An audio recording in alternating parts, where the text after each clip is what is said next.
अभी हम लोग ऑक्यूपेशनल डिजीज के बारे में जानेंगे। ऑक्यूपेशनल डिजीज का मतलब होता है कि जब आप किसी प्रकार का जब एक्टिविटी करते हैं, मीन्स आप जब ऑक्युपाइड होते हैं अपनी कंपनी में, जब आप वर्क करते हैं और काम करने के दरमियान अगर आपको किसी प्रकार की बीमारी होती है तो उस बीमारी को जो है हम लोग ऑक्यूपेशनल डिजीज के नाम से जानते हैं। तो डिफरेंट प्रकार के वर्कर होते हैं, डिफरेंट प्रकार के स्किल वाले लोग होते हैं, डिफरेंट प्रकार के जो भी लोग होते हैं जो इंडस्ट्रीज के अंदर काम करते हैं, उनको डिफरेंट प्रकार की जो है बीमारियां जो है होने की संभावना होती है। वही सब बीमारियों को जो है हम लोग ऑक्युपेशनल डिजीज कहते हैं। यानी कि पेशे के दरमियान काम जो आप जॉब करते हैं, उस जॉब करने के दरमियान अगर आपको किसी भी प्रकार की अगर डिजीज होती है, संभावना होती है, तो वो सारी डिजीज जो है आपकी ऑक्युपेशनल डिजीज के अंतर्गत आती है। उसे हम लोग ऑक्युपेशनल डिजीज के नाम से जानते हैं। तो इस मॉड्यूल में हम लोग पूरा ऑक्युपेशनल डिजीज के बारे में ही जानेंगे। तो जैसे आप यहाँ पे सबसे पहले बेसिक टर्मिनोलॉजी आप देखिए, ऑक्युपेशन क्या है। तो ऑक्युपेशनल मतलब होता है anything relating to your person, jobs और प्रोफेशन। यानी कि ऑक्युपेशनल का मतलब होता है कि कोई भी चीज जो आपके प्रोफेशन से रिलेटेड है, जो आप जो काम करते हैं उससे रिलेटेड है, वो आपका क्या होता है, उसे हम लोग ऑक्युपेशनल कहते हैं। तो ये ऑक्युपेशनल हो गया। इसके बाद जो है डिजीज का परिभाषा आप देख लीजिए, ऑलरेडी इसके पहले आप मॉड्यूल फर्स्ट में पढ़े ही होंगे, लेकिन यहाँ पे देख लीजिए, it is a state in which a body, human, animal या plant suffer from disorder in its function and show some specific symptom. यानी कि डिजीज का मतलब होता है कि जब आपकी जो बॉडी होती है वो डिसऑर्डर्स होता है। डिसऑर्डर्स का मतलब होता है कि जिस स्थिति में वो काम करता था उससे उसकी स्थिति जो है इधर उधर हो जाती है, भंग हो जाती है, गड़बड़ हो जाता है, तो उसे हम लोग डिजीज कहते हैं। जैसे नॉर्मली समझिए कि डिजीज का मतलब क्या होता है कि जैसे मान लीजिए कि अभी आपका जो वजन है वो 50 केजी है और विद इन अ वीक अगर आपका वजन जो है 60 केजी हो जाए, 65 केजी हो जाए या 55 केजी एक ही सप्ताह में हो जाए, तो इसे हम लोग क्या कहेंगे, एक प्रकार की आप मोटा नहीं रहे, मतलब आप पॉजिटिव ये नहीं है, ये एक प्रकार की आपको बीमारी हो गई है, जिसको हम लोग क्या कहेंगे, डिजीज कहेंगे। तो डिजीज का मतलब होता है कि जब आपके बॉडी फंक्शन में किसी प्रकार का डिसऑर्डर्स हो जाता है, आपका बॉडी फंक्शन जिस तरह से काम करना चाहिए उस तरह से काम नहीं करता है, वो आपका डिजीज हो जाता है। जैसे मान लीजिए कि आप जो लैट्रिन है, नेचुरली आप सुबह या शाम 2 टाइम आदमी लैट्रिन जाता है तो ठीक है, लेकिन वही लैट्रिन अगर आपको दिन में जो है पेट आपका ठीक है, नहीं खराब है, लूज मोशन नहीं हो रहा है, लेकिन फिर भी अगर आपका लैट्रिन अगर 5 बार, 6 बार, 7 बार अगर जा रहे हैं या 4 बार ही जा रहे हैं, तो यह एक प्रकार का आपको डिजीज है, कहीं ना कहीं आपको प्रॉब्लम्स है लिवर से रिलेटेड, तभी जो है ऐसा आपके साथ हो रहा है। तो डिजीज का मतलब समझिए कि जो भी आपका नेचुरल वे है, जो आपका काम करने का जो नेचुरल वे है, अगर उसमें किसी प्रकार की गड़बड़ी आती है, स्थिति अगर खराब होता है, कुछ उल्टा हो जाता है, कुछ ज्यादा हो जाता है या कम हो जाता है, तो वो एक प्रकार का उसे हम लोग डिजीज कहते हैं। तो इसे हम लोग डिजीज के नाम से जानेंगे। तो इसी तरह से आपके पेशे से संबंधित अगर किसी प्रकार की अगर आपको बीमारियां होती है तो इसे हम लोग जो है ऑक्युपेशनल डिजीज के नाम से जानते हैं। ऑक्युपेशनल डिजीज का दूसरा जो नाम होता है उसे हम लोग इंडस्ट्रियल डिजीज भी कहते हैं, इंडस्ट्रियल डिजीज भी आप कह सकते हैं।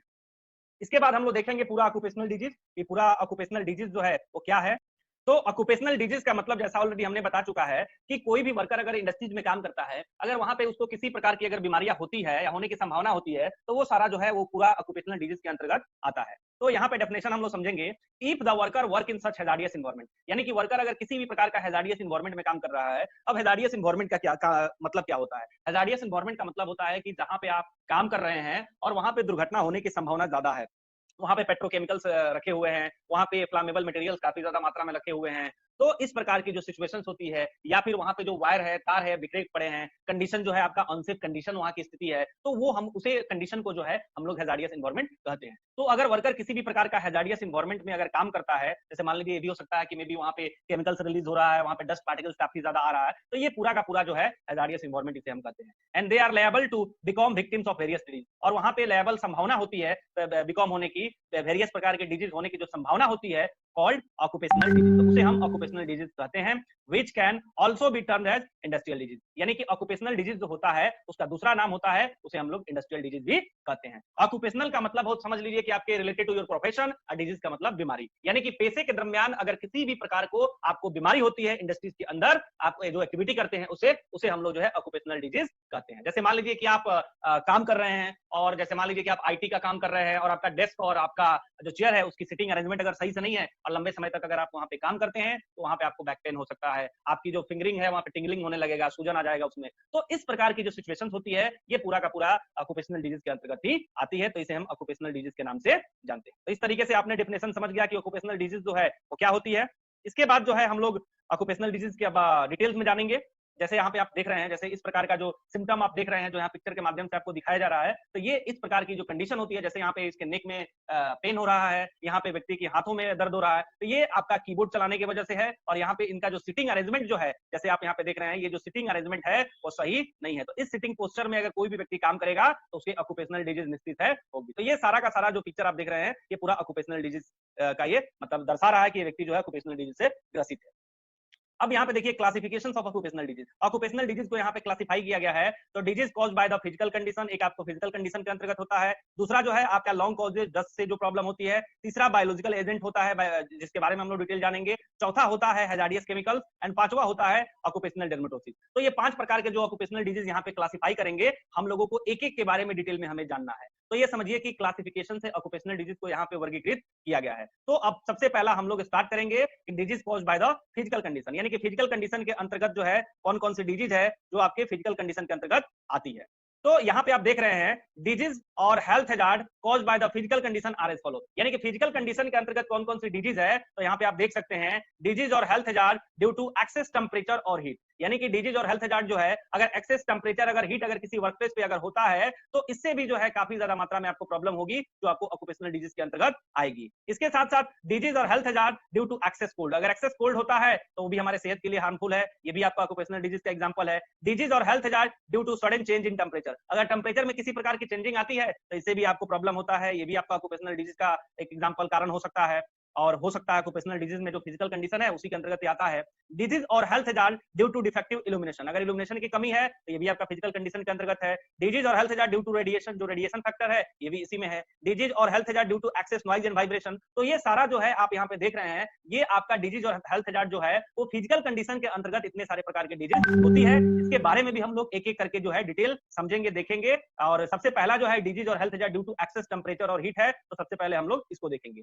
जैसे आप यहाँ पे देख रहे हैं डिजीज और health hazard due to excess temperature और हीट, तो यहाँ पे एक्सेस टेम्परेचर और जो हीट है, exposure to excess heat due to high temperature is quite common in flowing industries और इंडस्ट्रियल ऑपरेशन, यानी कहने का मतलब है कि एक्सेस हीट जो है इसके बाद जो आपको कंपनी मिलेगी अगले स्लाइड में, उसमें आपको पता चलेगा कि ये सब जो कंपनी है वहां पे हाई टेम्परेचर जो है जनरेट होता है, उत्पन्न होता है।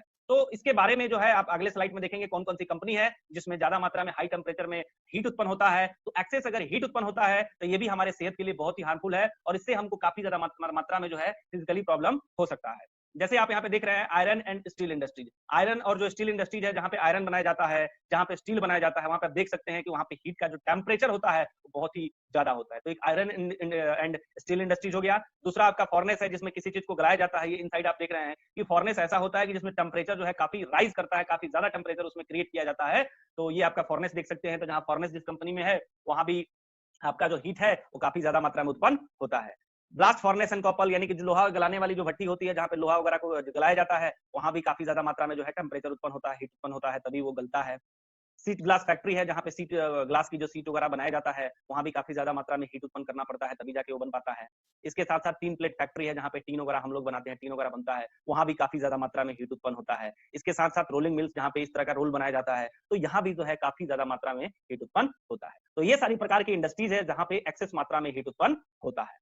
तो effect of exposure to excess heat, यानी कि एक्सेस हीट के अगर प्रभाव में कोई व्यक्ति आता है तो आप यहाँ पे देख सकते हैं excess of heat cause fatigue resulting in increase of accident, यानी कि एक्सेस हीट के चपेट में अगर कोई भी बंदा आता है तो डेफिनेटली है कि वो दुर्घटना का शिकार हो जाएगा। एक्सेस ऑफ हीट से क्या होता है कि आपके बॉडी से काफी ज्यादा मात्रा में पसीना निकलता है, जो भी फ्लूइड से बाहर निकल जाते हैं और उसके वजह से क्या होता है कि आपका बॉडी जो है वीकनेस हो जाता है और उस कंडीशन में आप काम करेंगे तो दुर्घटना होने की संभावना निश्चित है। तो effect of exposure to excess heat, अगर एक्सेस हीट के अगर एक्सपोजर में आप आते हैं, उसके चपेट में आते हैं तो एक्सीडेंट होने की संभावना ज्यादा है, आपको नुकसान पहुंच सकता है। Excess of heat cause increase in the circulation of blood characterised by reddish look of the body, यानी कि एक्सेस हीट होता है तो एक्सेस हीट से क्या होता है कि आपका जो ब्लड का जो सर्कुलेशन है वो काफी ज्यादा तेज होता है। और आप देखते हैं कि जैसे आप गर्मी का दिन में क्या होता है कि आप धूप में बाहर निकलिएगा तो आपका चेहरा पूरा लाल लाल हो जाता है, यानी कि आपका जो बॉडी है वो पूरा रेडिश टाइप का हो जाता है, लाल लाल छाई टाइप का आपको दिखाई देने लगता है। ये इसलिए दिखाई देता है क्योंकि वहां पे जो एक्सेस हीट होता है वो काफी ज्यादा होता है। एक्सेस हीट का नतीजा ही है कि आपका जो बॉडी है वो पूरा जो है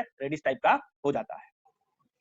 नोट में आप यहाँ पे देख रहे हैं vital protein in the human body are adversely affected, यानी कहने का मतलब है कि जो भी आपके बॉडी का जो वाइटल प्रोटीन है जो पसीने के रूप में जो बाहर आता है उसके ऊपर जो है मतलब काफी ज्यादा मात्रा में असर पड़ता है और काफी ज्यादा मात्रा में वो आपकी बॉडी से निकलता है। जब आपका टेम्परेचर जो होता है 114 डिग्री फ़ारेनहाइट से जब ऊपर जाता है तो उस कंडीशन में आपकी बॉडी से टेम्परेचर जो होता है मतलब स्वेटिंग प्रक्रिया जो है, पसीना निकलना जो है काफी ज्यादा हो जाता है।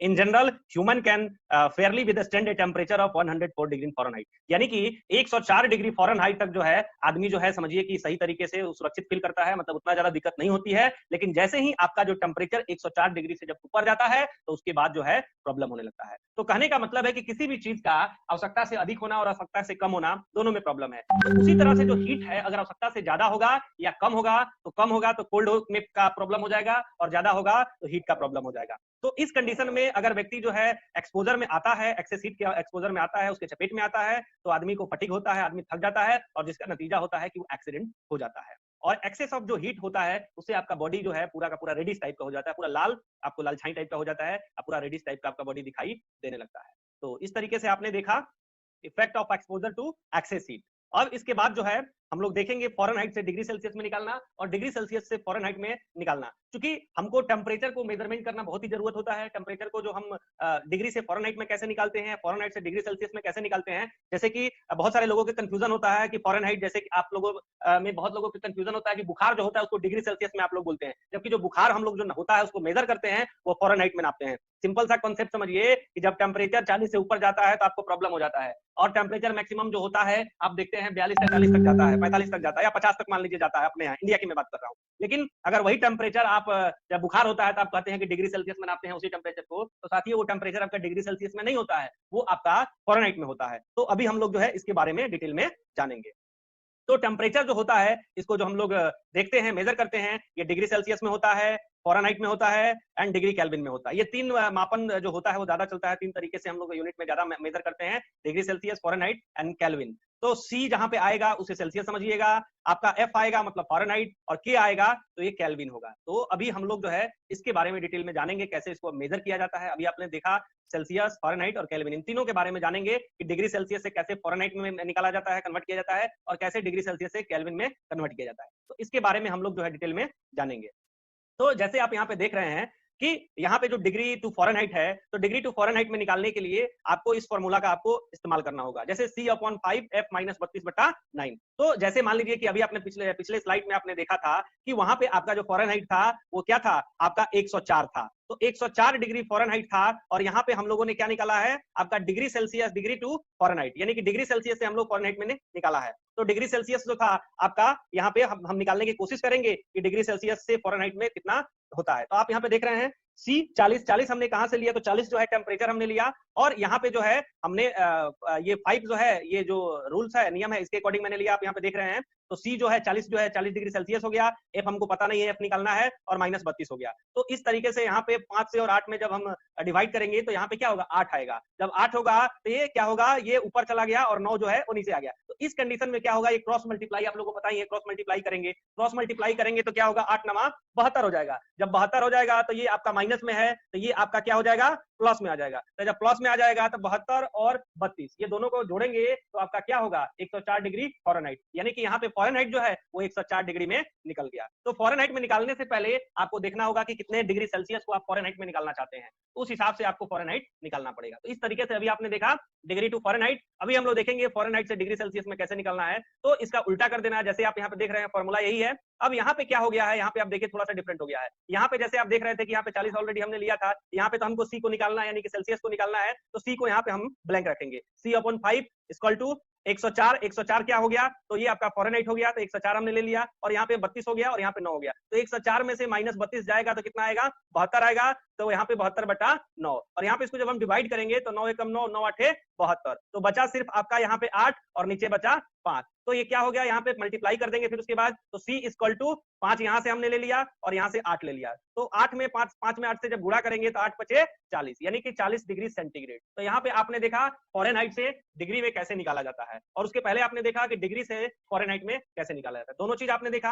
अब हम लोग आगे देखेंगे डिग्री से केल्विन में निकालने का। केल्विन जो होता है वो समझिए तो आपका टेम्परेचर का लोएस्ट माना जाता है, यूनिट माना जाता है, काफी कम उसमें मतलब टेम्परेचर जो है वो निकाला जा सकता है।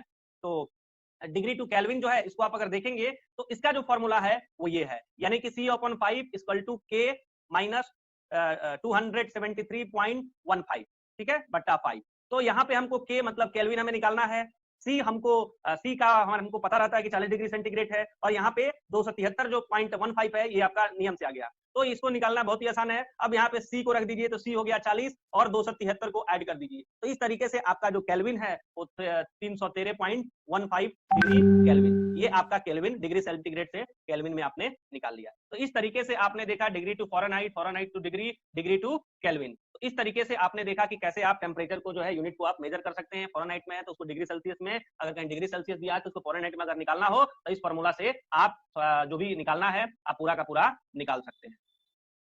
इसके बाद जो है exposure to excess of heat give rise to condition. अगर एक्सेस हीट के अगर चपेट में अगर आप आते हैं तो आपको वहां पे जो है दो कंडीशन आपको निकल के आता है। एक आपका आता है हीट स्ट्रोक, दूसरा होता है आपका हीट एक्सर्शन। हीट स्ट्रोक का मतलब होता है कि हिट का जब मतलब हीट के स्ट्रोक के चपेट में आते हैं तो आपके बॉडी से किसी प्रकार का पसीना नहीं आता है, और आप समझिए कि जैसे गर्मी के दिन में कहते हैं लू लगना, तो उसी तरह से व्यक्ति को लू लग जाता है, तो उसे हम हीट स्ट्रोक कहते हैं। और हीट एक्सर्शन में होता है आदमी थकता है लेकिन बॉडी से पसीना जो है आता है। तो इसके बारे में डिटेल समझिए।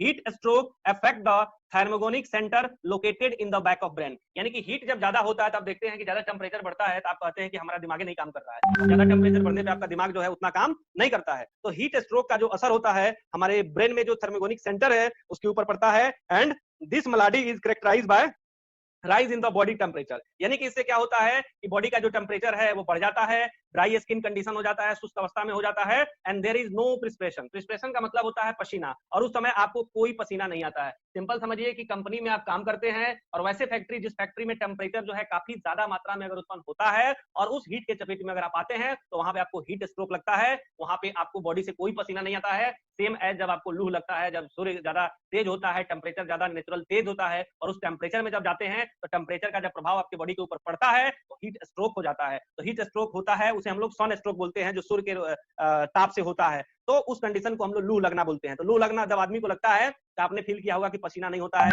बॉडी पूरा शुष्क हो जाता है। तो सेम कंडीशन जो है हीट स्ट्रोक का इंडस्ट्रीज के अंदर होता है, और उस समय आदमी का दिमाग काम नहीं करता है, कंफ्यूजन होता है, और कभी कभी जब ज्यादा हो जाता है तो आदमी अचेत अवस्था में भी चला जाता है, बेहोशी हालात में भी चला जाता है। तो ये आपका हीट स्ट्रोक का जो है इफेक्ट होता है। अगर हीट स्ट्रोक अगर आपकी बॉडी के ऊपर पड़ता है, अगर आप उसके चपेट में आते हैं तो आपका बॉडी जो होता है पूरा सुस्त हो जाता है, बॉडी से किसी प्रकार का पसीना नहीं होगा, आदमी मेंटली कंफ्यूज होता है, और ये भी हो सकता है कि व्यक्ति जो है अनकॉन्शियसनेस हो जाए, मतलब अचेत अवस्था में चला जाए, बेहोश अवस्था में चला जाए।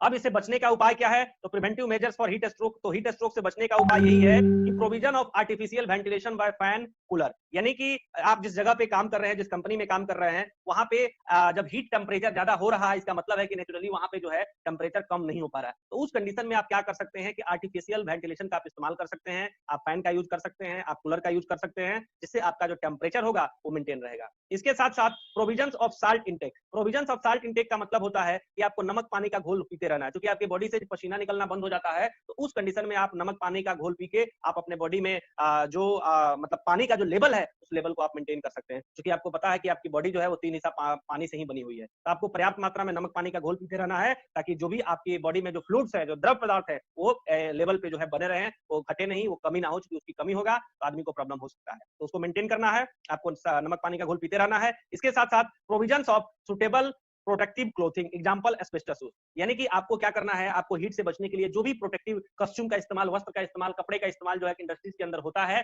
उसका आपको इस्तेमाल करना है। यानी कि जब भी आप हीट प्रोड्यूसिंग यूनिट पे जाएं, जहां पे हीट उत्पन्न होता है, अगर वहां पे आप जाते हैं, वहां या उसके आजू बाजू में अगर आप वर्क करते हैं, तो आपको उस पीपीई का इस्तेमाल करना है। वो पीपीई आपको हीट टेम्परेचर से आपको बचाएगा, हीट का प्रभाव जो है आपकी बॉडी के ऊपर नहीं पड़ेगा, हीट के और आपके बॉडी के बीच में एक वो बैरियर का काम करेगा। इसके साथ साथ increase the rest hours of workers और providing repeated rest hour with intermittent break. Intermittent का मतलब होता है आपका रुक रुक कर। रुक रुक कर का मतलब होता है कि जैसे मान लीजिए कि एक बार आपने काम कराया और एक ही बार में जो 1 घंटे की आप जो छुट्टी देते हैं, उसको आप क्या कर दीजिए कि 15 मिनट कर दीजिए, 15-15 मिनट का गैप दीजिए, लेकिन ज्यादा दीजिए। तो इससे क्या होगा, जो आदमी ज्यादा हीट पे काम कर रहा है उसको ज्यादा दिक्कत नहीं होगी। तो आप उसका रेस्ट आवर्स को इंक्रीज भी कर सकते हैं, और आप उसको क्या कर सकते हैं कि एक जो लॉन्ग जो छुट्टी होती है, वो लॉन्ग छुट्टी के ना देके आप उसको मतलब छोटा छोटा जो है रुक रुक कर जो बार बार जो है आप उसको जब ब्रेक देंगे तो उसका बॉडी जो होगा वो रिकवर कर जाएगा। नॉर्मली क्या होता है, जब हम लोग काम करते हैं, जब हम लोग थक जाते हैं और थोड़ा सा आराम कर लेते हैं, तो पुनः हमारा बॉडी क्या होता है, रिकवर कर जाता है। तो यही फॉर्मूला जो है वहां पे भी लागू होता है। इसके साथ साथ इंडस्ट्रीज क्या कर सकती है कि वैसे वर्कर जो ज्यादा हीट वाले जगह पे काम कर रहे हैं, उनकी जो ड्यूटी है जो 8 घंटे की है, उसको घटा के आप 6 घंटा 5 घंटा आप कर सकते हैं। तो इससे भी क्या होगा, हीट स्ट्रोक का ज्यादा प्रभाव उसके बॉडी के ऊपर नहीं पड़ेगा कि 8 घंटा उसके चपेट में आ रहा है और 5 घंटा 6 घंटा आएगा तो 2 घंटा चपेट कम पड़ेगा, तो कुछ हद तक उसके बॉडी को क्या होगा, फायदा हो सकता है। तो इस तरीके से आपने देखा कि हीट स्ट्रोक से आपको बचने का क्या क्या उपाय है। तो ये सारा आप उपाय करके आप क्या कर सकते हैं कि हीट स्ट्रोक से बच सकते हैं। आपको अगर हीट स्ट्रोक से बचना है तो ये सारा उपाय जो है आपको करना पड़ेगा। अगर ये सारा उपाय अगर करते हैं तो आप हीट स्ट्रोक से बच सकते हैं। तो इसके बाद हम लोग हीट एक्सर्शन के बारे में देखेंगे कि हीट एक्सर्शन क्या होता है।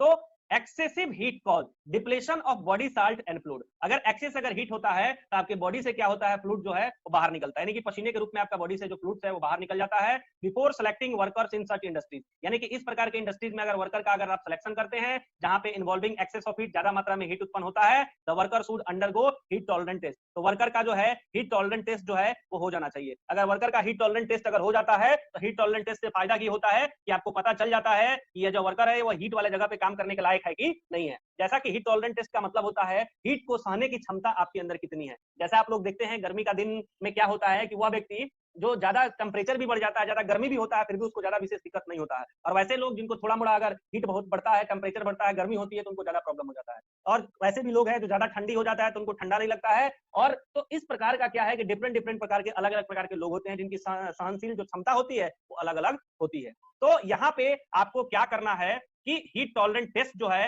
ये कर लेना है। हीट टॉलरेंट टेस्ट जो है वो बहुत ही जरूरी है। जब भी आप हीट प्रोड्यूसिंग यूनिट के ऊपर सिलेक्शन करने जाएं तो वहां पे आपको हीट टॉलरेंट टेस्ट करना जरूरी है। इसके बाद preventive measures for excess, preventive measures for heat exertion, यानी कि हीट एक्सर्शन से आपको बचने का उपाय क्या है। तो heat tolerant test must be compulsory done on personal while selecting them for industries involving excessive heat, यानी कि हीट टॉलरेंट टेस्ट जो है कर लेना जो है बहुत जरूरी है कि किस व्यक्ति का क्या सहनशीलता लेवल है, उसका लेवल क्या है, कौन व्यक्ति कितने टेम्परेचर पे एडजस्ट कर लेता है, कौन व्यक्ति टेम्परेचर बढ़ने पे इरिटेट हो जाता है, बेचैन हो जाता है, परेशान हो जाता है, ये उसका क्या लेवल है। तो इसके लिए हीट टॉलरेंट टेस्ट जो है वो कंपल्सरी करना चाहिए सबको। जो है जो भी व्यक्ति अगर जिसको एक्सेसिव हीट वाले फैक्ट्री में अगर आप उसका सिलेक्शन करते हैं तो वहां पे आपको उसका जो है टेस्ट कर लेना चाहिए कि जो है वो व्यक्ति जो है उस कंपनी में उस जगह पे जहाँ पे एक्सेस हीट है वहां पे काम करने के लायक है या नहीं है। तो आपको हीट टॉलरेंट टेस्ट करना जरूरी है। दूसरा, water and salt intake of personal should be increase as per the advice of physician. और फिजिशियन ने अगर एडवाइस किया है तो उस तरीके से क्या करना है कि जो भी लोग हैं वहां पे काम करने वाले जो एक्सेस हीट पे काम करते हैं उनको वाटर, नमक का घोल जो है, पानी उनको देते रहना है, जिससे क्या होगा कि उनके बॉडी में जो वाइटल जो प्रोटीन्स हैं, जो फ्लूइड्स हैं वो मेंटेन रहेंगे, उसकी डिफिशियंट नहीं होगा। डिजीज और health hazard due to excess cold, यानी कि एक्सेस जो कोल्ड है ये भी एक प्रकार का आपका फिजिकल कंडीशन के अंतर्गत डिजीज है। इसके बारे में हम लोग देखेंगे कि डिजीज और health hazard due to excess cold के बारे में। सो इंटेंस कोल्ड कंडीशन और hazard due to low temperature are commonly prevalent in milk collection centre, ice factory etc. यानी कहने का मतलब है कि ज्यादा मात्रा में अगर हम लोग देखें तो कोल्ड का जो ज्यादा मात्रा में इस्तेमाल जो है, ज्यादा मात्रा में कोल्ड उत्पन्न करना, जहाँ पे मिल्क कलेक्शन सेंटर है, जहाँ पे दूध को इकट्ठा किया जाता है, या जहाँ पे आइस फैक्ट्री है, इसके साथ साथ जो भी फार्मास्यूटिकल कंपनी है जहाँ पे दवा वगैरह बनाया जाता है, या इसके साथ साथ जो कोल्ड स्टोरेज है, तो वहां भी जो है ज्यादा मात्रा में हम लोग क्या करते हैं, कोल्ड को उत्पन्न करते हैं। क्योंकि ज्यादा मात्रा में कोल्ड को उत्पन्न करने का फायदा ये होता है कि जो भी प्रोडक्ट होता है वो खराब नहीं होता है। तो ऐसी ऐसी इंडस्ट्रीज है और भी बहुत सारी इंडस्ट्रीज है जहां पे ज्यादा मात्रा में एक्सेस कोल्ड उत्पन्न होता है। इससे बचने का उपाय क्या है, preventive measures for excess cold. Excess cold से बचने का उपाय क्या है, तो प्रोविजंस ऑफ वार्म क्लोथिंग, यानी कि गर्म कपड़ा का व्यवस्था होना चाहिए। जब भी आप ऐसे कंपनी में आप जब वर्क करते हो, सिलेक्ट होते हो, तो आपको वहां पे काम करने से पहले आपको सुनिश्चित करना है कि वहां पे काम करने के लिए आपके पास पर्याप्त मात्रा में पीपीई है कि नहीं, पर्सनल प्रोटेक्टिव इक्विपमेंट है कि नहीं है। तो वहां पे आपका वार्म क्लोथिंग होना चाहिए। आप वहां पे जब भी काम करने जाएं ग्लव्स का इस्तेमाल करें, कैप्स का इस्तेमाल करें, बूट्स का इस्तेमाल करें, सॉक्स का इस्तेमाल करें और मास्क का इस्तेमाल करें। ये सब जो है आपको इस्तेमाल करना है, तभी आप जो है एक्सेस कोल्ड से बच सकते हैं। तो इस तरीके से आपने देखा एक्सेस कोल्ड के बारे में, एक्सेस कोल्ड कौन कौन सी इंडस्ट्रीज में उत्पन्न होता है और कैसे उससे बचा जा सकता है। इसके बाद हम लोग देखेंगे डिजीज और health hazard due to sudden temperature, sudden change in temperature, यानी कि टेम्परेचर अगर अचानक अगर चेंज होता है तो उससे भी आपको पता है कि हमारे बॉडी के ऊपर बहुत ज्यादा असर करता है। जैसा आप देखते होंगे अगर आप एसी में हैं और एसी से डायरेक्ट जो है आप धूप में जाइए, तो उस कंडीशन में आपको जो है आप फील करते हैं एकदम अलग टाइप का आपकी फीलिंग आती है और उस कंडीशन में आपका तबियत खराब हो जाता है। तो आपको सडन चेंज अगर टेम्परेचर होता है तो ये भी हमारी सेहत के लिए क्या है, बहुत ही हार्मफुल है। सडन टेम्परेचर जो है चेंज नहीं होना चाहिए। आप देखेंगे कि पूर्वजों लोगों ने जो सिस्टम बनाया था, जैसे पहले देखे होंगे जो घर बनता था, जो फूस का होता था या जो भी मिट्टी का घर बनता था, तो मिट्टी के घर में क्या होता था कि जो भी रूम होता था वो एक तो पूरा मिट्टी का बना हुआ होता था।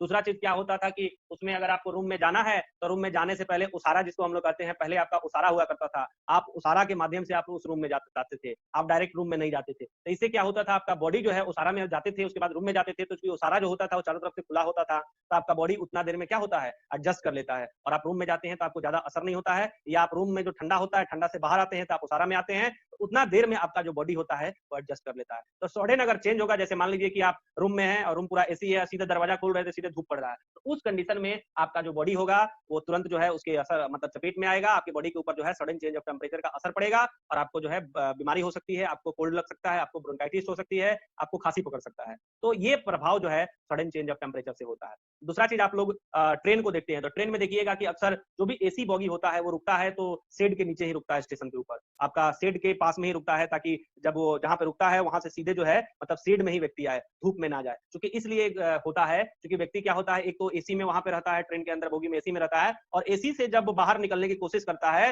तो जो आप देखते हैं कि जहां पे बहुत सारे लोग खड़े होते हैं, एसी का जो कंपार्टमेंट होता है और टॉयलेट होता है, उसके बीच में जो गैपिंग जगह होती है, इवन जो टॉयलेट होता है उसमें एसी नहीं रहता है, वो नॉर्मल होता है। तो कोई भी व्यक्ति जब ट्रेन से बाहर उतरता है तो व्यक्ति क्या करता है, तो उतरने से कुछ देर पहले ही उस जगह पे आ जाता है। तो इससे क्या होता है कि उस जगह पे आने से उसका बॉडी जो है कुछ हद तक जो है एडजस्ट कर लेता है, और फिर उसके बाद जब ट्रेन रुकती है तो सीट के नीचे रुकती है, तो उस तरीके से स्टेशन परिसर पे वो पूरा उतर जाता है छाव के अंदर, और उतना देर में बाहर स्टेशन से बाहर जाते जाते उसकी बॉडी जो है पूरे वहां के वातावरण में उतना देर में एडजस्ट कर लेता है। और बहुत लोगों को आप देखते हैं कि बॉडी जल्दी एडजस्ट नहीं कर पाता है, उन लोगों को हमेशा गला खसखसाना, स्नोकेलिया बढ़ना, इस प्रकार के सिम्टम उनके अंदर होते रहता है। तो सडन अगर चेंज होता है टेम्परेचर तो ये भी हमारे सेहत के लिए क्या है, बहुत ही हार्मफुल है। Sudden change of temperature can cause disorder in upper respiratory tract. अगर सडन टेम्परेचर चेंज होता है, जैसे आप फ्रीज का ज्यादा ठंडा पानी आप पी लेते हैं तो देखते हैं आपका गला जो है खसखसाने लगता है, तो इससे क्या होता है कि जो भी आपके रिस्पिरेटरी ट्रैक्ट है, जो श्वसन नली है वो डिसऑर्डर्स हो जाता है, वो जैसे काम करना चाहिए वैसे काम नहीं करता है, कुछ उसमें गड़बड़ी आ जाती है।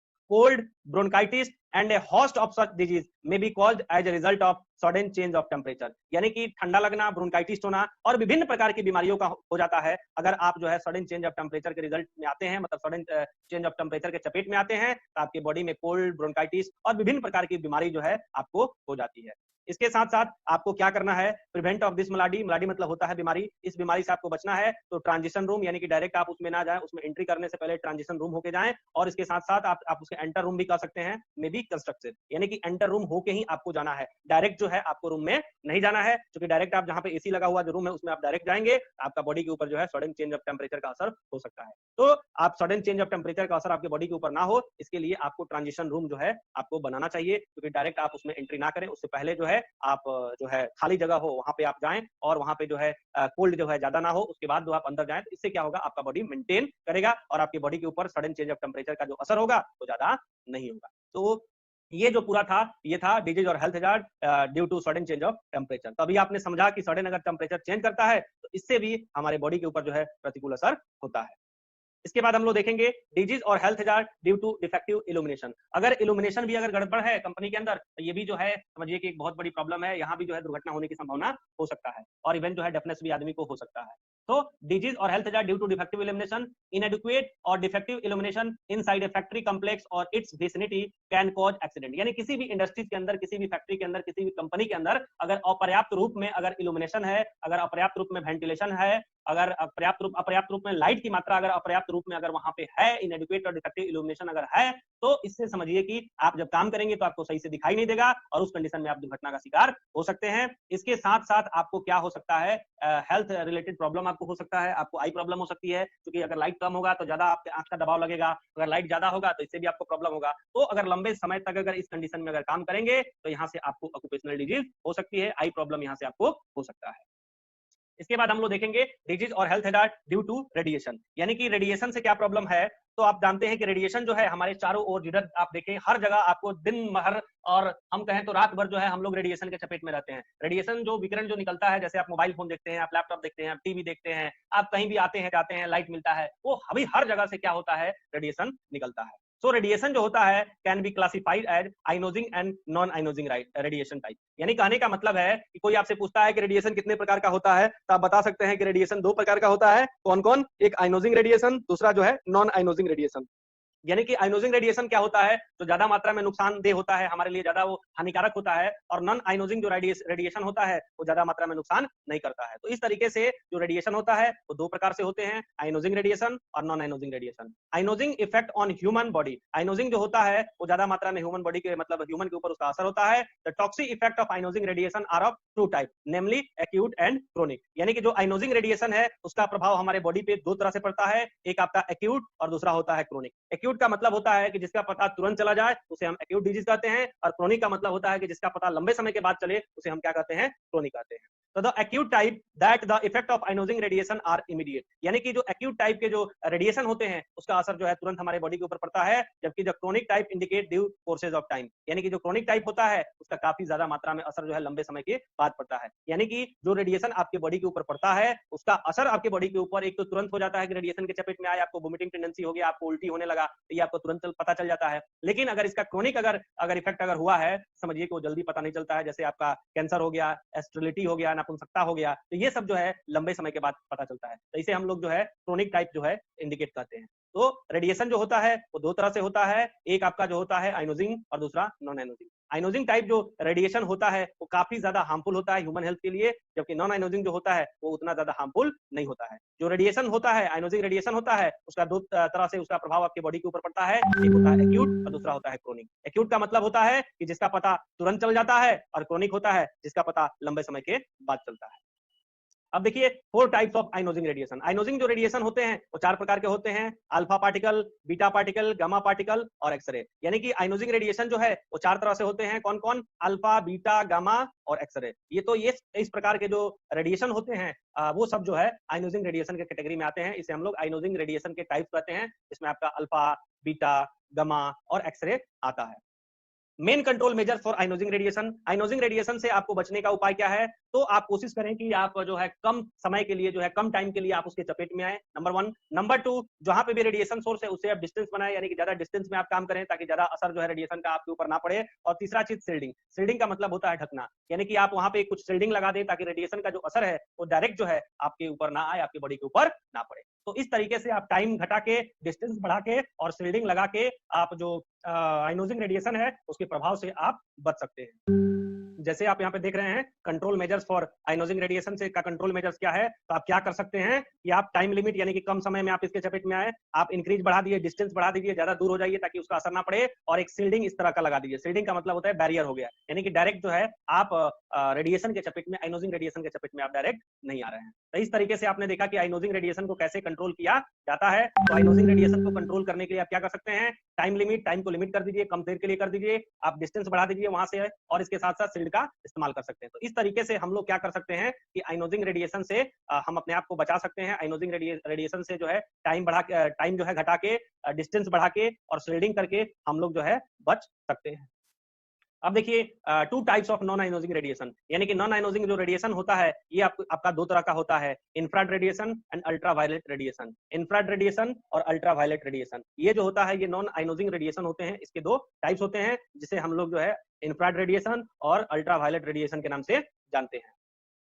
Protection of non ionising radiation, यानी कि नॉन आयोनाइजिंग रेडिएशन से बचने का उपाय क्या है, तो शील्डिंग कर लीजिए, जैसा भी हम लोगों ने पहले देखा। Increase the distance between sources and person, यानी कि जहां से आपका नॉन आयोनाइजिंग रेडिएशन का सोर्स है, जहां से निकल रहा है, उससे जो व्यक्ति काम करने वाला है उससे डिस्टेंस बढ़ा दीजिए दोनों के बीच में।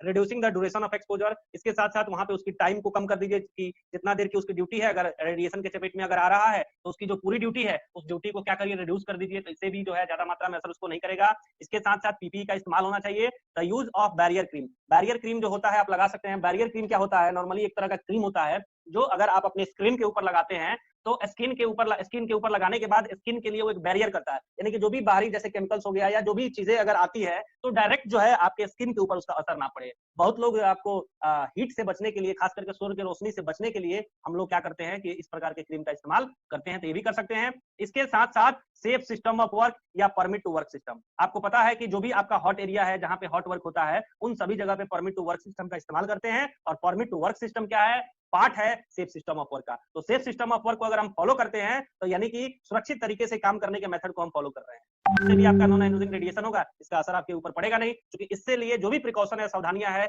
या जो भी ध्यान रखने वाली चीजें हैं वो सारा सेफ सिस्टम ऑफ वर्क में और परमिट टू वर्क में शामिल हो जाता है।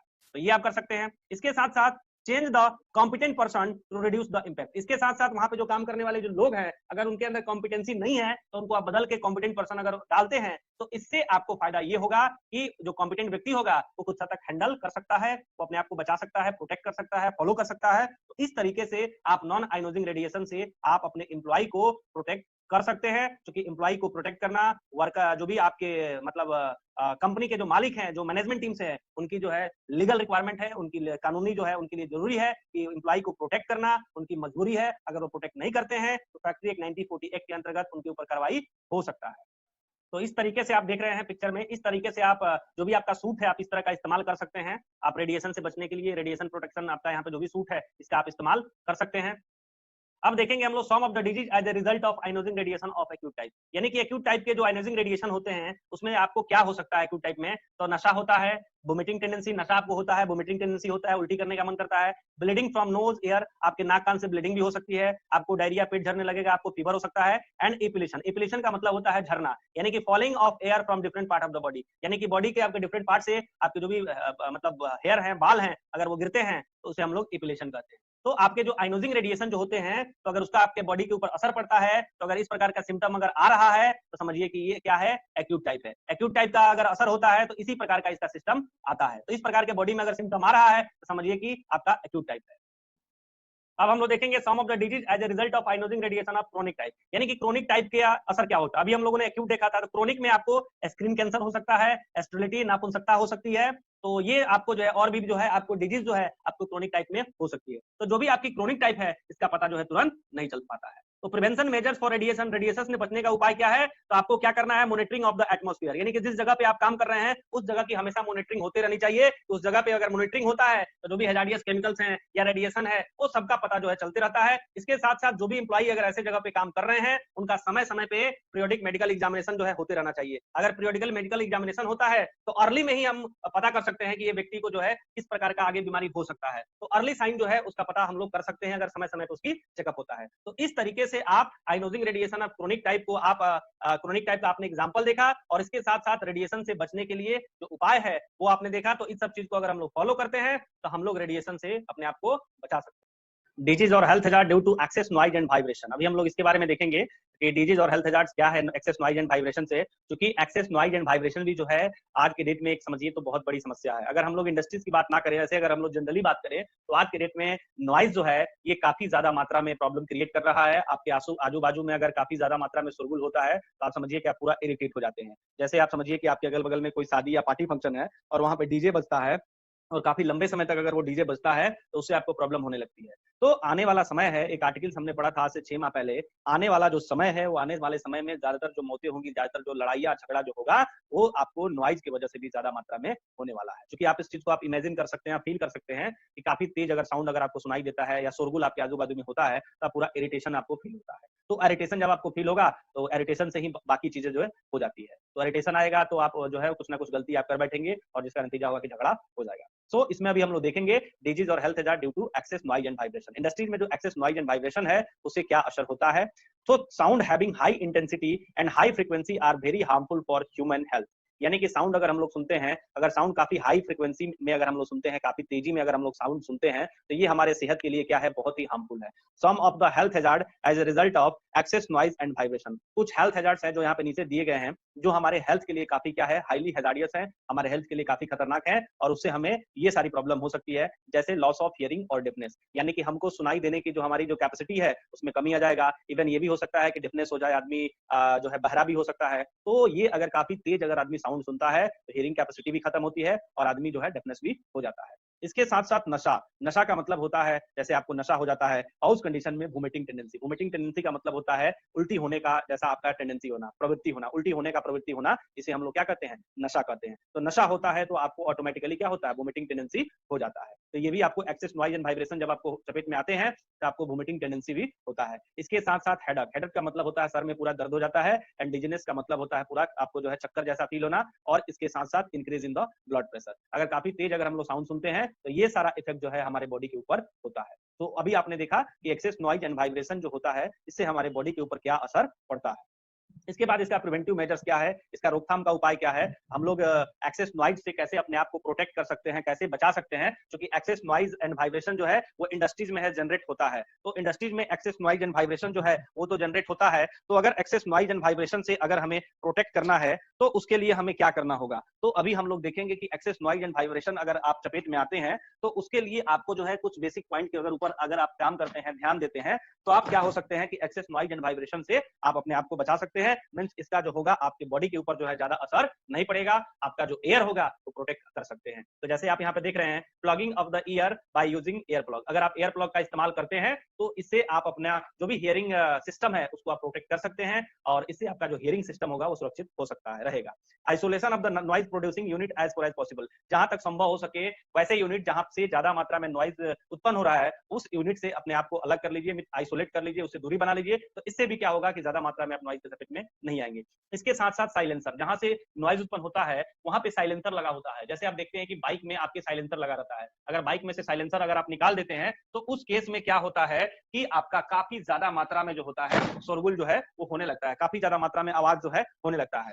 सो नॉइज प्रोड्यूसिंग जो भी यूनिट्स है उससे आपको अलग करना है, साइलेंसर का यूज किया जाए तो इससे भी काफी ज्यादा मात्रा में नॉइज को कम किया जा सकता है। इसके साथ साथ आपका जो है साउंड एब्जॉर्बेंट। साउंड एब्जॉर्बेंट क्या है, यह एक प्रकार के मटेरियल है, जैसे मान लीजिए कि आपका कॉटन हो गया, ऊल हो गया, इसके साथ साथ थर्माकोल हो गया। ये जो भी सॉफ्ट चीजें होती हैं ये साउंड को एब्जॉर्ब करती हैं, या आप देखें तो पेड़ के जो पत्ते भी होते हैं वो भी आपके एब्जॉर्बर होते हैं, वो साउंड को एब्जॉर्ब करते हैं। देखते हैं जंगल में आवाज दिया जाता है तो आवाज ज्यादा सुनाई नहीं देता, इसलिए नहीं देता है कि वहां पे जो भी पेड़ पौधे के पत्ते हैं वो उसको एब्जॉर्ब कर लेते हैं। तो जो साउंड एब्जॉर्बेंट है उसका आप इस्तेमाल कर सकते हैं, साउंड एब्जॉर्बेंट आप इस्तेमाल करते हैं, इससे क्या होगा, जो साउंड होगा वो एब्जॉर्ब कर लेगा, बाहर नहीं जाएगा। जैसे आप सिनेमा हॉल को देखिए, सिनेमा हॉल में क्या होता है, अंदर तो काफी ज्यादा मात्रा में साउंड होता है, लेकिन वो साउंड जो होता है बाहर आप जाएंगे आपको पता ही नहीं चलेगा। तो जो भी दीवार होता है वहां पे थर्माकोल लगाया गया रहता है, जिससे जो भी साउंड होता है वहीं एब्जॉर्ब हो जाता है, बाहर नहीं निकल पाता है। तो इस तरीके से आप क्या कर सकते हैं कि जो भी आपका नॉइज है एंड वाइब्रेशन है उसको आप क्या कर सकते हैं कि कंट्रोल कर सकते हैं।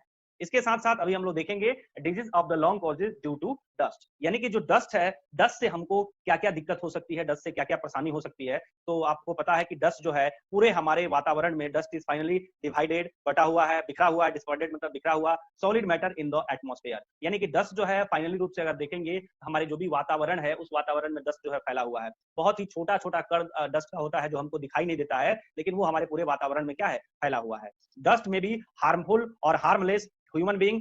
डस्ट जो है वो ह्यूमन के लिए हार्मफुल होगा, नुकसानदेह करेगा या नहीं करेगा, ये डिपेंड करता है। आपको यहाँ पे जैसे देख सकते हैं, डस्ट कुड बी हार्मफुल और harmless depend upon the flowing factor. यानी कि डस्ट जो होगा वो ह्यूमन के लिए हार्मफुल होगा या नहीं होगा, ये इन सभी फैक्टरों के ऊपर डिपेंड करता है जो नीचे दिए गए हैं। जैसे सबसे पहला आपका है पार्टिकल साइज, यानी कि डस्ट का अगर साइज जो है अगर काफी स्मॉल होता है, काफी छोटा होता है, तो वह डस्ट जो है हमारे लिए ज्यादा मात्रा में नुकसानदेह नहीं करता है। लेकिन वही डस्ट का जो पार्टिकल्स होता है उससे भी छोटा होता है और काफी मतलब समझिए कि जो दिखाई नहीं देता है, जिसको माइक्रोस्कोप से देखने पे दिखाई देता है, वैसे अगर पार्टिकल्स है अगर डस्ट के, तो वो डस्ट के पार्टिकल्स हमारे लिए ज्यादा नुकसानदेह करते हैं, क्योंकि वह डस्ट पार्टिकल्स जो है सीधे हमारे रिस्पिरेटरी सिस्टम के माध्यम से हमारे फेफड़ों में जा सकता है और वहां जाके प्रॉब्लम क्रिएट कर सकता है। तो डस्ट का अगर साइज जो है अगर बड़ा है तो नुकसानदेह नहीं है, अगर छोटा है तो नुकसानदेह है, छोटा है तो हार्मफुल है और बड़ा है तो हार्मलेस है। दूसरा आपका है कंसंट्रेशन, यानी कि कितनी कंसंट्रेशन, एकाग्रता के साथ आपको डस्ट मिल रहा है। जैसे मान लीजिए कि डस्ट जो है एक ही स्पीड से, फोर्स से आपको आ रहा है, काफी ज्यादा मात्रा में आ रहा है, तो वो जो है आपके लिए ज्यादा नुकसान करेगा। लेकिन वही आपका फोर्स के साथ डस्ट आ रहा है लेकिन उसमें जो उसकी डस्ट की जो मात्रा है वो कम है, तो उस तरीके से क्या होगा, वो आपके लिए हार्मलेस हो जाएगा। तो कंसंट्रेशन के ऊपर भी डिपेंड करता है कि कितनी मात्रा में जो है, कितनी स्पीड के साथ वो आता है, तो उसके ऊपर भी डिपेंड करता है। मात्रा अगर ज्यादा है तो आपको उस ज्यादा मात्रा में नुकसान करेगा, यानी कि आपके लिए हार्मफुल होगा। अगर मात्रा कम होगा तो आपका हार्मलेस होगा। तीसरा पॉइंट अगर इसमें जोड़ देते हैं, ड्यूरेशन ऑफ एक्सपोजर, यानी कि डस्ट का कंसंट्रेशन तो आ रहा है लेकिन वो 1 मिनट के लिए आ रहा है, तो उतना नुकसानदेह आपके लिए नहीं है। लेकिन वही डस्ट अगर 1 घंटा के लिए हो जाएगा तो आपके लिए क्या है, ज्यादा नुकसान है। तो ये आपका जो 1 मिनट के लिए आता है वो आपका हार्मफुल हो गया, और आपका 1 मिनट के लिए जो आता है वो भी आपके लिए हार्मफुल होगा, और जो 1 घंटे के लिए आएगा वो भी आपके लिए हार्मफुल होगा। लेकिन दोनों में अंतर ये रहेगा कि जो 1 मिनट के लिए आएगा वो थोड़ा कम हार्मफुल होगा, मतलब हार्मलेस आपको ज्यादा मात्रा में देखा जाए तो हार्मफुल तो होगा, लेकिन आपको ज्यादा आपको नुकसान नहीं करेगा, इसलिए वो क्या होगा, हार्मलेस हो गया, क्योंकि 1 मिनट के लिए आया। लेकिन वही अगर 1 घंटे के लिए अगर आता है तो आपके लिए वो हार्मफुल हो जाता है। तो ये ड्यूरेशन ऑफ एक्सपोजर के ऊपर भी डिपेंड करता है कि कितने देर के लिए आता है।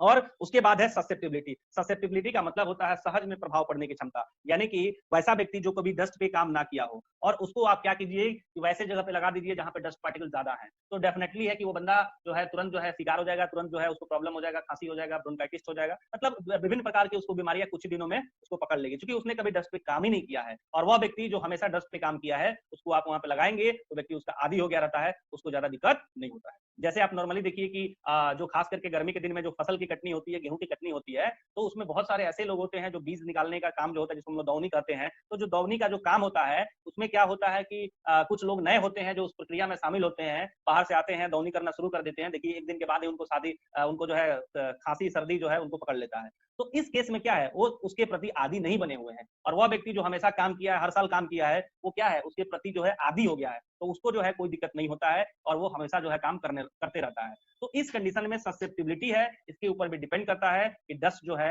हार्मफुल होगा या नहीं होगा उस व्यक्ति के लिए।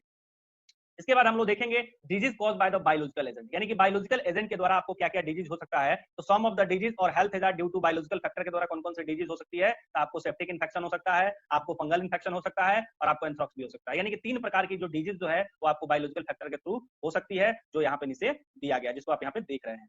जैसा सबसे पहला है सेप्टिक इन्फेक्शन। सेप्टिक इन्फेक्शन क्या है, अगर व्यक्ति को घाव हो जाता है, व्यक्ति को कट हो जाता है या जल जाता है या चोट लग जाता है, बुरीज मतलब चोट लगना, are very common among industrial worker, यानी कि इंडस्ट्रीज वर्कर। यानी कि सेफ्टी इन्फेक्शन जो है व्यक्ति को घाव होना, उसको कटना, उसको जलना, उसको चोट लगना, ये समझिए तो काफी कॉमन है इंडस्ट्रियल वर्कर के लिए। कट और वुंड्स, अगर किसी व्यक्ति को अगर कट होता है या घाव होता है, इफ अनकेयर्ड, अगर उसके ऊपर हम ध्यान नहीं देते हैं, can lead to a dreaded and fatal disease called tetanus. तो आगे चल के क्या होता है, वो बहुत ही भयंकर बीमारी का रूप धारण करता है जिसे हम लोग टिटनेस कहते हैं, और वो फेटल होता है क्योंकि इसमें व्यक्ति की मौत हो जाती है। तो ये आपका जो है सेप्टिक इन्फेक्शन होता है।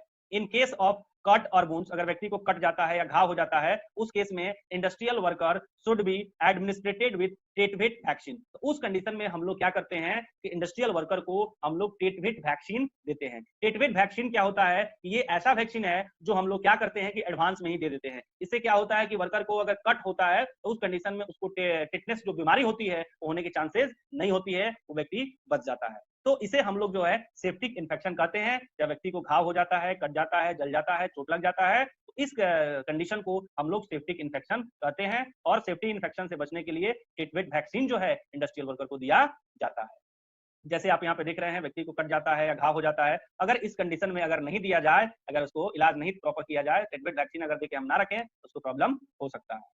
उसके बाद है फंगल इन्फेक्शन। फंगल इन्फेक्शन क्या है, तो fungal infection are very common among person working in tanneries, यानी कि फंगल इन्फेक्शन जो है ये भी काफी कॉमन है वैसे लोगों के लिए जो चमड़ा फैक्ट्री में काम करते हैं, जहां पे रंगाई पुताई का काम, डाइंग फैक्ट्री में काम करते हैं, and those engage in bleaching operation. Bleaching operation का मतलब होता है कलर करने की प्रक्रिया, यानी कि जो भी हम लोग कपड़ा पहनते हैं उसकी ब्लीचिंग होती है, कलरिंग होती है, फिर हमारे पास आता है। तो जो भी ब्लीचिंग ऑपरेशन में जो लोग शामिल होते हैं, या फिर टेनरीज फैक्ट्री में, चमड़ा वाली फैक्ट्री में जो लोग काम करते हैं, उन लोगों को फंगल इन्फेक्शन होने की संभावना ज्यादा रहती है। या वैसे भी वो जो वर्कर, जो कंस्ट्रक्शनल वर्कर है जिसमें सीमेंट का इस्तेमाल होता है, तो वहां भी फंगल इन्फेक्शन बीमारी होने की संभावना होती है। Workers engage in above industries और ऑपरेशन, यानी कि वर्कर जो इंगेज हैं, जो एबव जो इंडस्ट्रीज ऑपरेशन में शामिल हैं, should be provided with PPE, example gumboots, gloves. यानी कि जो वर्कर इस प्रकार की ऑपरेशन में शामिल है, उस वर्कर को पीपीई दिया जाना चाहिए, गमबूट दिया जाना चाहिए, ग्लव्स दिया जाना चाहिए, ताकि किसी भी प्रकार से जो है उसको कोई प्रॉब्लम ना हो और वो सुचारू रूप से जो है वो काम कर सके। क्योंकि फंगल इन्फेक्शन से अगर बचना है तो आपको गमबूट्स का और ग्लव्स का इस्तेमाल करना ही होगा। अगर गमबूट का, ग्लव्स का, पीपीई का अगर इस्तेमाल नहीं करेंगे, इस केस में क्या होगा कि आपको फंगल इन्फेक्शन होने की जो चांसेस होगा वो काफी ज्यादा हो सकता है। तो फंगल इन्फेक्शन से बचना है तो आप पीपीई का इस्तेमाल कर सकते हैं। जैसे आप यहाँ पे पिक्चर से समझ सकते हैं, ये जो पिक्चर आप देख रहे हैं, ये आपको टोटली क्या है, फंगल इन्फेक्शन, यानी कि इस प्रकार के सिम्टम अगर आपको होता है, इस प्रकार की चीजें अगर आपको होती है, तो ये आपका क्या है, इसको हम लोग फंगल इन्फेक्शन के नाम से जानते हैं। इसके बाद जो है तीसरा जो है वो है एंथ्रॉक्स। एंथ्रॉक्स क्या है, तो it is an infectious disease, यानी कि एंथ्रॉक्स एक प्रकार का जो है इन्फेक्शन वाला जो है डिजीज है, that can affect the skin, जो हमारे स्किन के ऊपर असर करता है, हमारे लंग्स के ऊपर असर करता है, एज वेल एज हमारे जो माउथ है उसके ऊपर असर करता है, हमारे गला के ऊपर असर करता है, और इसके साथ साथ जो हमारे गैस्ट्रो इंटेस्टाइनल जो ट्रैक्ट है, जो हमारी आंत है, आंत की जो नली है, उसके ऊपर भी जो है ये एंथ्रॉक्स जो है असर करता है। The infection some time can spread to other part of the body. कभी कभी क्या होता है कि यह इन्फेक्शन जो है फैल के और बॉडी के अदर पार्ट में भी प्रवेश कर जाता है, specially if treatment is not started early. अगर ट्रीटमेंट जो है स्टार्ट अगर अर्ली नहीं होता है, उस कंडीशन में ये इन्फेक्शन जो एंथ्रॉक्स इन्फेक्शन है वो स्प्रेड करके जो है बॉडी के दूसरे पार्ट में भी पहुंच जाता है। For example, anthrax could very rarely lead to inflammation, यानी कि जो आपका एंथ्रॉक्स है, समझिए कि इन्फ्लामेशन का जो रूप है वो समझिए कि रेयरली ही वो धारण करता है। जबकि अगर इसको देखा जाए तो हमारे बॉडी के डिफरेंट पार्ट में जो है अगर इसमें ट्रीटमेंट अगर प्रॉपर वे में हम लोग ना करें तो ये पहुंच जाता है। लेकिन रेयरली जो है ये इन्फ्लामेशन का रूप धारण करता है और व्यक्ति को जो है वो आपको मेनिंजाइटिस जो है एक प्रकार की बुखार है वो होती है। तो मेनिंजाइटिस जो है होना समझिए कि काफी रेयरली होता है। मेनिंजाइटिस जो है एक प्रकार की दिमागी बुखार होती है जिसे हम लोग जो है यहाँ पे आप देख सकते हैं मेनिंजाइटिस कहते हैं। तो इस प्रकार का इन्फ्लामेशन जो है वो समझिए कि चांसेस जो है वो बहुत ही कम रहता है। और यहाँ पे जो आप ये देख रहे हैं मनिजस देख रहे हैं, यहाँ पे जो लिखा हुआ है MENINGS मनिजस जो है, ये समझिए कि एक प्रकार की इसका मतलब ये होता है कि आपका जो दिमाग है, दिमाग में एक प्रकार का लेयर जो है, पतला जो है लेयर जो है वो इस प्रकार के इन्फेक्शन से जो है वो बन जाता है एंथ्रॉक्स से। तो इस प्रकार की चीजें जो है एंथ्रॉक्स जो है ये रेयरली है, मतलब बहुत ही कम केसेस होता है जहां पे ये मेनिंजाइटिस का रूप धारण करता है। एंथ्रॉक्स जो है is caused by bacterium called, यानी कहने का मतलब है कि जो एंथ्रॉक्स है वो आपके जो होता है वो कारण होता है जो बैक्टीरिया होता है, खास करके जो बेसिलस यहाँ पे जो देख रहे हैं एंथ्रैक्स एंथ्राइसिस जो बैक्टीरिया है, इस बैक्टीरिया के वजह से जो है आपका जो है एंथ्रॉक्स जो बीमारी है, एंथ्रॉक्स जो इन्फेक्शन है वो आपको होता है। The bacteria occur in living tissues of infected animal. ये जो बैक्टीरिया होते हैं ये आपके जो इन्फेक्टेड जो एनिमल होते हैं उनके अंदर जो है उनके जो लिविंग टिश्यूज है, जो उसके जो टिश्यू है उत्तक है, उनमें जो है आपको पाया जाता है। The bacteria can form spore under certain condition when for example body fluids infected with bacteria are exposed to the air. यानी कहने का मतलब है कि वहां पे जैसे मान लीजिए कि इन्फेक्टेड आपका पूरा एरिया है और उस एरिया में जो है आप उसके चपेट में आ जाते हैं, या फिर वहां का एयर जो है एयर के चपेट में आ जाते हैं जहां पे इस प्रकार की बैक्टीरिया है, जहां पे जो भी आपके पशु हैं, जहां पे पशु को आप समझिए कि पशु का जहां पे जो भी स्किन का यूजेज होता है, जैसे टेनरी फैक्ट्री आप देखते हैं, तो टेनरी फैक्ट्री में जो है इस प्रकार का कंडीशन होने का संभावना रहता है। या फिर वहां से उसकी जो वेस्टेज जो बाहर डंप किए जाते हैं, अगर उसको सही तरीके से डंप नहीं किया जाए तो वहां से भी जो है ये इन्फेक्शन जो है फैलने की संभावना होता है। The bacteria can not live for long outside. ये बैक्टीरिया जो है काफी लंबा जो है आउटसाइड नहीं रह सकता है एनिमल के अलावा। On other hands the spore can survive in soil. ये जो भी स्पोर का मतलब होता है कि जो भी इसके जो बीजाणु हैं ये सर्वाइव कर जाते हैं, मिट्टी में सर्वाइव करते हैं, कुछ देर के लिए सर्वाइव कर जाते हैं in some other material for decade. यानी कि ये जो भी आपके जो भी जीवाणु हैं, जो भी बीजाणु हैं, ये आपके मिट्टी में भी समझिए जो या अदर जो भी मटेरियल्स है उस मटेरियल में जो है काफी लंबे समय तक जो है ये सर्वाइव कर सकते हैं। तो एंथ्रॉक्स जो है समझिए कि एक तरह से खास करके जो आपके टेनरी वाली फैक्ट्री है, ऐसी फैक्ट्री में मतलब वहां जहां पे एनिमल हैंडलिंग वगैरह किया जाता है वहां भी हो सकता है, या पशु से रिलेटेड किसी प्रकार की एक्टिविटी अगर कहीं पे होती है जहां पे ये एंथ्रॉक्स नामक जो इन्फेक्शन है वो होने की संभावना होती है, क्योंकि वहीं से जो है एंथ्रॉक्स जो है वो फैलता है और वहीं से जो है आदमी के अंदर वो प्रवेश कर जाता है, और जब ह्यूमन में एंथ्रॉक्स रोग होता है तो काफी भयानक इसका असर देखने को मिलता है। तो इस तरीके से अभी आपने एंथ्रॉक्स के बारे में समझा, एंथ्रॉक्स रोग के बारे में, इन्फेक्शन के बारे में। जैसे आप यहाँ पे देखिए इस प्रकार का कंडीशन अगर आपकी बॉडी में बनता है तो यह एक तरह से क्या है, एंथ्रॉक्स जो बीमारी है उसका आपका एक एग्जांपल है। जैसे यहाँ पे देख रहे हैं ये पूरा का पूरा एंथ्रॉक्स का ही रिलेटेड है। इसके बाद जो है disease cause by the hazardous chemicals, यानी कि हैजार्डियस केमिकल्स जो है ये हमारे लिए काफी ज्यादा इंपॉर्टेंट है, क्योंकि हैजार्डियस केमिकल के बारे में अध्ययन करना जो है बहुत ही जरूरी है, क्योंकि इंडस्ट्रीज में डिफरेंट प्रकार के जो केमिकल्स जो है उसका यूज किया जाता है। तो हैजार्डियस केमिकल्स के बारे में, डिजीज कैसे होती है हैजार्डियस केमिकल के, इससे लिए हम लोग जो है आगे के वीडियो में इसके बारे में हम लोग डिटेल जानेंगे।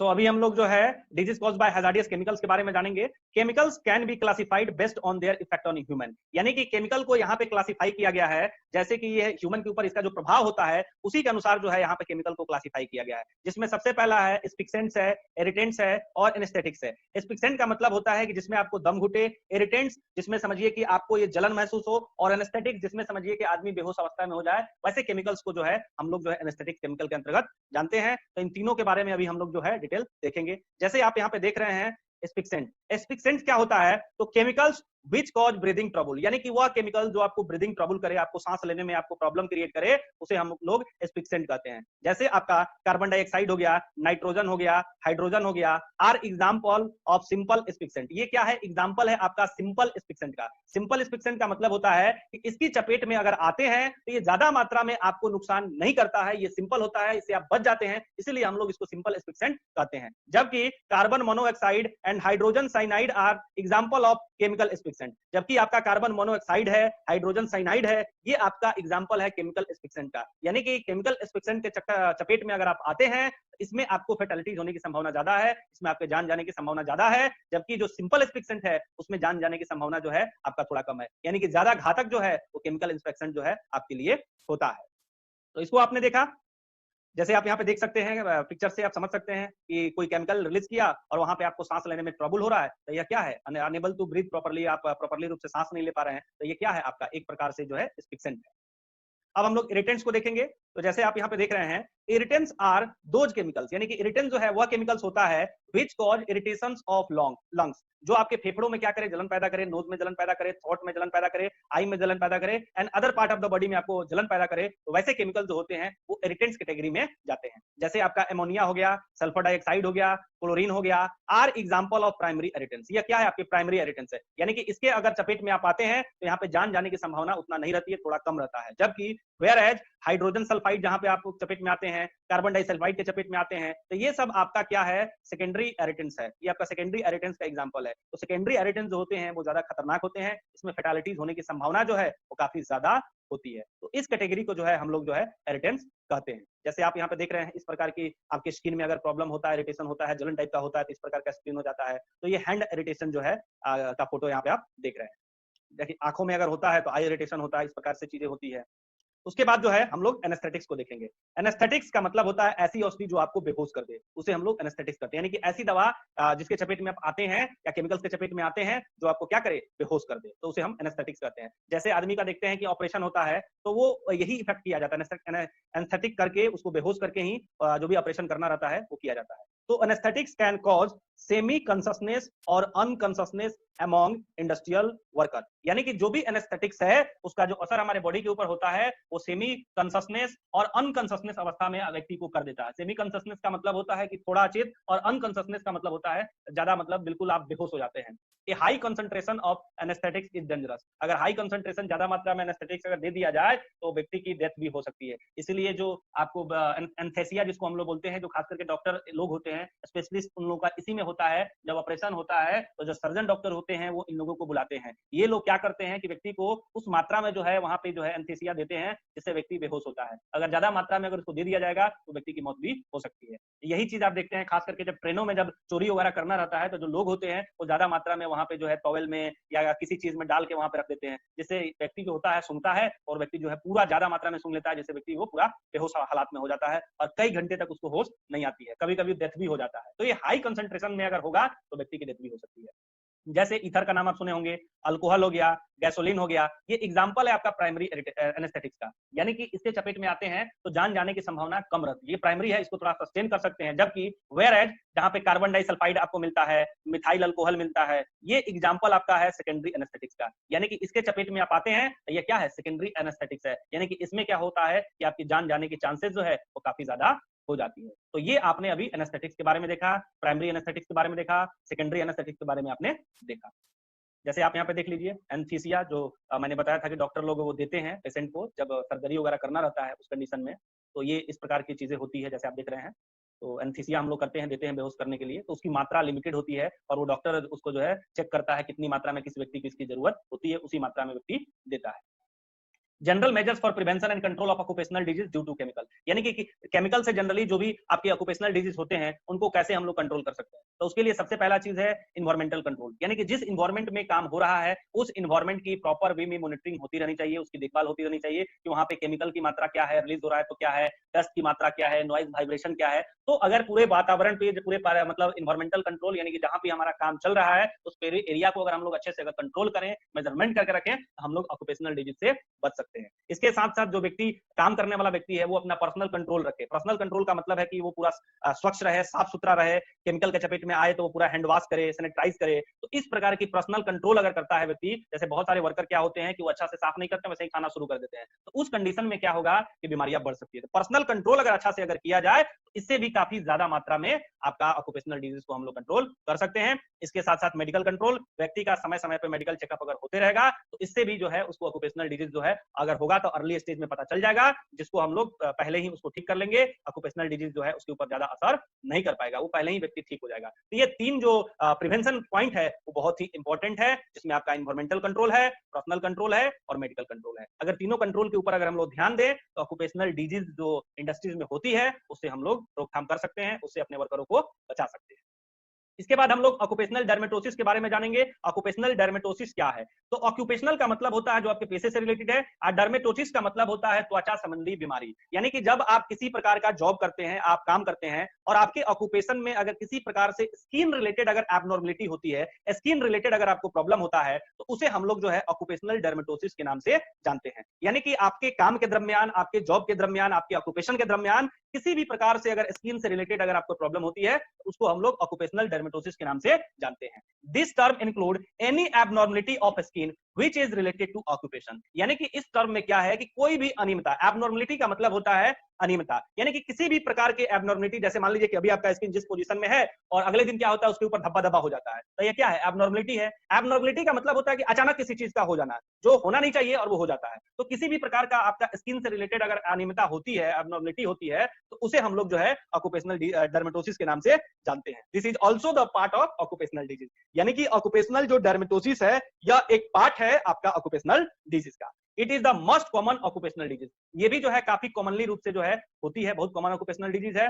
The main causes of this disease are as follow. यानी कि इस डिजीज का जो मेन कॉजेज यह है प्राइमरी इरिटेंस। प्राइमरी इरिटेंस में आपने देखा, जो केमिकल्स देखा, उस केमिकल से आपको ऑक्यूपेशनल डर्मेटोसिस होने की संभावना होती है। इसके साथ साथ आपने मैकेनिकल एंड केमिकल फैक्टर, अगर आपके बॉडी पे किसी प्रकार का केमिकल अगर गिर जाता है तो केमिकल्स गिरने से भी क्या होता है, आपका बॉडी में जो स्किन है, स्किन का कलर जो है डिसऑर्डर्स हो जाता है, स्किन संबंधी आपको प्रॉब्लम हो जाता है। तो mechanical filter, mechanical and chemical जो फैक्टर्स है, इससे भी जो है आपको जो है डर्मेटोसिस बीमारी होती है। मैकेनिकल फैक्टर से कैसे होता है, जैसे मान लीजिए कि आपके बॉडी के ऊपर कोई मशीनरी, कोई टूल्स ही गिर जाता है, तो उस कंडीशन में भी आपका स्किन का जो कलर होता है वो डिफरेंट हो जाता है, आपको स्किन संबंधी बीमारियां हो जाती है। तो मैकेनिकल फैक्टर से भी हो सकता है और केमिकल से भी हो सकता है। इसके साथ साथ आपको बायोलॉजिकल फैक्टर जो आपने देखा, सेप्टिक, फंगल, एंथ्रॉक्स, तो बायोलॉजिकल फैक्टर से भी आपको स्किन संबंधी बीमारी हो सकती है। इसके साथ साथ जो है आपका रेडिएशन फैक्टर्स भी है, रेडिएशन से भी आपको स्किन संबंधी प्रॉब्लम हो सकता है। तो ये ऑक्यूपेशनल डर्मेटोसिस होने के जो कॉजेज हैं, उसमें आपने प्राइमरी इरिटेंस देखा, आपने मैकेनिकल एंड केमिकल फैक्टर्स देखा, आपने बायोलॉजिकल फैक्टर देखा और रेडिएशन फैक्टर। तो ये सभी फैक्टर्स हैं जिससे आपको ऑक्यूपेशनल डर्मेटोसिस जो है होने की संभावना ज्यादा होता है। इसके बाद हम लोग देखेंगे कि ऑक्यूपेशनल डिजीज में जो ऑक्यूपेशनल जो डर्मेटोसिस है उसे कैसे बचा जाए, यानी कि प्रिवेंटिव मेजर्स ऑफ डर्मेटोसिस। यानी कि डर्मेटोसिस से बचने का उपाय क्या है? तो एजुकेशन जो है वो बहुत ही इंपॉर्टेंट है। यानी कि जो भी काम करने वाले वर्कर हैं, अगर वो एजुकेटेड रहेंगे तो वो अपने पर्सनल कंट्रोल, इन्वायरमेंटल कंट्रोल और जो भी अपनी हाइजीन है उसके बारे में वो ज्यादा ध्यान देंगे। तो एजुकेशन जो है बहुत ही इंपॉर्टेंट है। इसके लिए जो भी आप वर्करों को शामिल कर रहे हैं वो देखना चाहिए कि वहां पे जो भी वो लोग हैं एजुकेटेड हो। एजुकेटेड होंगे तो रोकथाम का उपाय करेंगे। इसके साथ साथ आइडेंटिफिकेबल, आइडेंटिफिकेबल का मतलब है कि पहचान करने की क्षमता भी होनी चाहिए, यानी कि पहचान होने योग्य भी होना चाहिए कि वहां पे किस प्रकार का केमिकल्स है, क्या चल रहा है। अगर आइडेंटिफिकेबल लेवल में अगर होगा तो इस तरीके से भी हम लोग डर्मेटोसिस से बच सकते हैं। इसके साथ साथ पर्सनल हाइजीन। पर्सनल हाइजीन का मतलब होता है कि जो व्यक्ति काम करता है, अगर वो अपने खुद के स्वास्थ्य के बारे में अगर काफी एक्टिव है, स्वास्थ्य विद्या के बारे में अगर वो जानता है, उसको पता है कि काम करने से पहले पूरा हैंड वॉश करना है, साफ सफाई के ऊपर ध्यान देना है, तो अगर ये पूरे हाइजीन के बारे में अगर कॉन्शियस होगा तो भी डर्मेटोसिस से बचा जा सकता है। इसके साथ साथ पर्सनल प्रोटेक्टिव इक्विपमेंट, यानी कि जो भी पीपीईज हैं उसका अगर इस्तेमाल अगर किया जाए तो इससे क्या होगा, जो भी केमिकल्स होंगे वो स्किन के ऊपर नहीं आएंगे, और जब स्किन के ऊपर नहीं आएंगे तो क्या होगा, आपको जो है स्किन संबंधी बीमारी नहीं होगा। इसके साथ साथ मेडिकल चेकअप अगर समय समय पे होता रहे, समय समय पे मेडिकल चेकअप सभी लोगों का होता रहे, तो इससे भी आपको डर्मेटोसिस की जो बीमारी है उससे बचा जा सकता है। तो ये सभी पॉइंट है, इन सभी पॉइंट के ऊपर अगर काम किया जाए तो जो भी आपके डर्मेटोसिस है, डर्मेटोसिस से बचा जा सकता है।